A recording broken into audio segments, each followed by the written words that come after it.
Well, good morning, everybody. Are we all well today? We all well? Yeah. Let's have some hands up. Good. Thank you for that introduction, Mrs. Scan. And it's a great pleasure for me to be invited along today to talk to you about making things happen.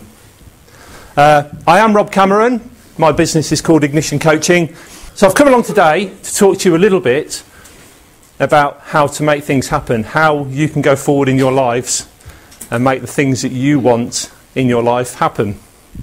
So I'll just give a brief introduction to who I am. What I've learnt through the process of my 46 years. Yes, I know I look very young for my age, but I am 46. A model I've developed which I call the circles of success, and then I will share with you a final thought. So who am I? Hard to believe, but something like 30 years ago I was sat in a school hall just like this, and that is me lying on our school field. Very cool. I did have hair at one time as well. I went through the normal sort of route at our school, which was go on to 5th year, which is now year 11, and I was lucky enough then to go into 6th form, get 3 good A-levels, and I went off to the University of Warwick to study electronics. I went into industry. In the meantime, I learned to play the guitar, and I spent a bit of time playing in a rockabilly and psychobilly group. Anybody like here play guitar, play any kind of musical instrument? Yeah? Anybody in the group? Fantastic experience. We used to have some good laughs, some good fun with our practices and playing in local pubs and clubs. It was brilliant. After university, went into engineering, had a bit of a varied career, been made redundant once, had to learn a lot from that experience, but ended up working for Jaguar Land Rover, where I spent 17 years, was fortunate in that time to be sponsored to do 2 degrees, a Master of Science in Software Engineering and a MBA at Aston University. I'm a coach and a mentor. I've got lots of coaching qualifications, an NLP practitioner. I'm a proud dad. I've spent some time in the army. I've met some fantastic people like Chris Akabusi. And I've done lots and lots of exciting things. Well, I think they're exciting anyway. I've run the London Marathon, a number of half marathons, triathlon, and this year, to raise money for leukemia and lymphoma research, I did a skydive. I haven't put all those things up there to say how great I am. From what you can take from what Mrs. Scanner's already told you and some of those experiences that you can see there, what I really want to bring out to you is that within your life and as you go forward into the future, there are so many things that you can do. There are so many things that you can be. There are so many things in life that you can have and so many things in life that you can experience. But that all starts with you. All starts with you and the decisions you make and the choices you make as you move forward through your life. So, the first thing I've learnt from all of this is if it's to be, it's up to me. The things that you want in life are generally not going to be handed to you on a plate. You need to know what it is you want in life. You need to know what it is that you want to do, what you want to be, and what you want to have. And it's your choices, your decisions, and the actions you take that will fundamentally decide whether you achieve those things and you get what it is that you want out of life. It really is up to you. So where else have I learned? What I've learned from my own experiences and from being fortunate enough to meet and hear people talk who have been successful and have achieved things in their life.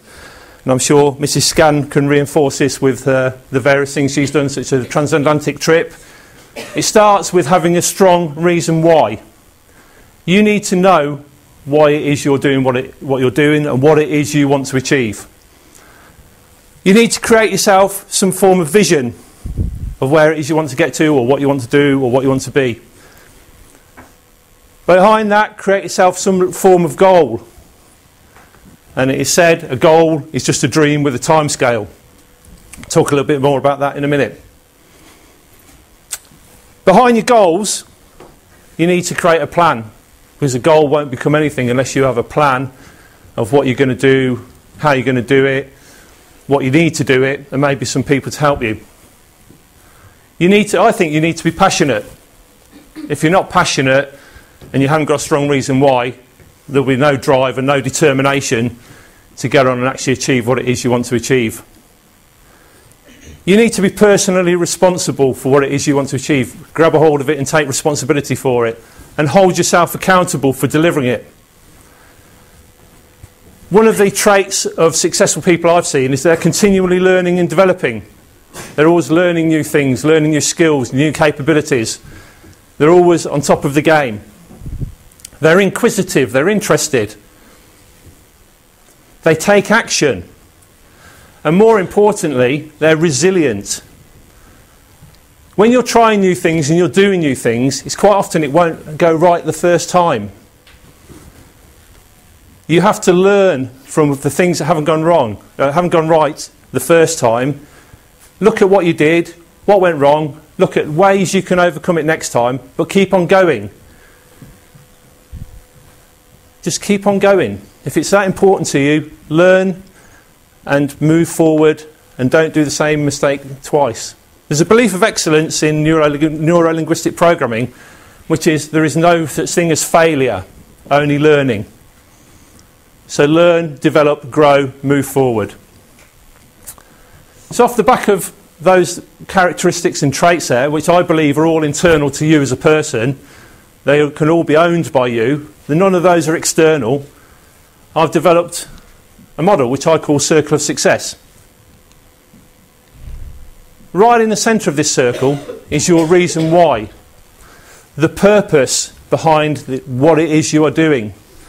Why is it important to you? What is it you want to do?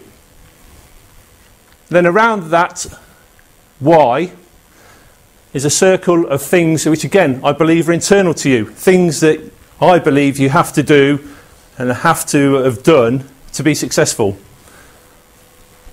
And the first one is to create your vision. That is, take your dreams, take the things you really want to do. Get them out onto a piece of paper. You can do this as a vision board where you cut out nice images or quotes or interesting phrases. Get them on a board to remind you what it is you want to do. You can do it as a dream book where you have a page for each of the things you want to do. Or perhaps just some photos and text of the things you want to do. But get them down on a piece of paper, the things that will excite you, things that will move you forward in your life. Then from your vision board, at any one time, choose 3 to 5 things that you can be working on and turn them into goals. As I said, a goal is a dream with a deadline. Make them exciting, make them sensory rich. What will you be seeing? What will you be hearing? What will you be doing? What will you be feeling? Give them a deadline. But there must be things that you can do, things that you can take ownership of. Because if you give the ownership to somebody else, then you've let go of your dream. You've got to have self-belief. It was Henry Ford that said, whether you believe you can or whether you believe you can't, you're right. If you don't believe you can do it, then you won't do it. And if you don't believe that you can do it, then why should anybody else believe in you?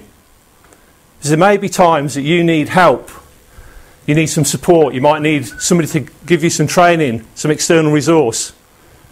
If you don't believe in yourself, then why should anybody else? You need to create a plan. You need to know what you're going to do by when and what you need to do, what you need to make sure that the thing that you're planning will actually take place. So you may need some education to develop, you might need some external resource. You might need some help from other people, but you won't know that unless you've created your plan. Most importantly, nothing will happen unless you take action. And again, this is down to you. It's your responsibility. Hold yourself accountable. It's your dream, they're your goals, it's up to you. I've highlighted this once or twice already. But if you're doing something new, something you've never done before, something that's exciting and challenging, chances are you're going to have to learn something new. whether it's a new knowledge, a new skill, or a new capacity or capability. But there will be, I'm certain, an element of learning for you to get where you want to get to. Then against your plan, you need to be measuring your success. How far are you along your plan? Are you actually on target? And if you're not on target, what are you going to do to get yourself back on target? What extra action or extraordinary action are you going to do to make sure that you deliver your goal? Then celebrate success. Once you've actually achieved what it is that you wanted to achieve, pat yourself on the back, be happy, treat yourself. And part of this is as well, by celebrating, you build your self-belief. You build your motivation. And you build your inner belief. And it's amazing that by celebrating success and looking back at what you have actually achieved, what a great thing that can be to you to push you forward onto the next great big thing. And finally, I've put an outer circle on this, which is others. And this is other people.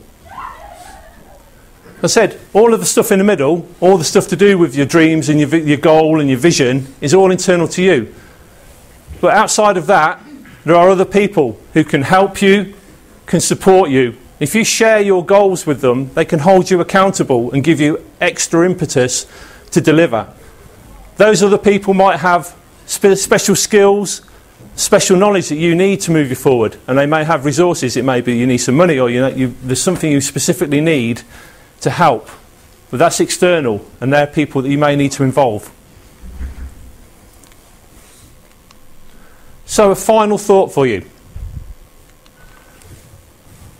You will never be more than you dream and believe you can be. So let me say that again. You will never be more than you dream and believe you can be. So where is the emphasis in that statement? You want to put the hand up and tell me? Volunteers? You. Hopefully throughout this you will recognise that to be successful in your life and to achieve the things that you want in life, it is up to you. So what I would suggest, and what I hope you will do, is dream big and follow those dreams, because they are your reasons why. Create your vision and create your goals around that vision, and share those goals with other people, because by sharing them you build a social contract. You will get more help and support by sharing your goals, but also because you've told other people, it makes you more responsible and gives you more accountability to actually achieve what you set out and said you were going to achieve. Create your plan and take action upon that plan. Then measure and review your progress against that plan and take action where necessary to get yourself back on track. Achieve your goals, and when you've achieved them, celebrate your successes. Be happy, enjoy the success, and use that to build your self-belief and the motivation and momentum to move forward. But then review your vision, because it's amazing how often, once you've achieved something, how much more your horizons open up and new opportunities become apparent to you. And the world is full of opportunity, and the more you achieve, the more opportunity I'm sure you will see. But as I said, in the end, it is your choices, your decisions, and the action you take on them that will ultimately decide if you're successful and achieve what it is you want to achieve in life. So it's up to you to make it happen.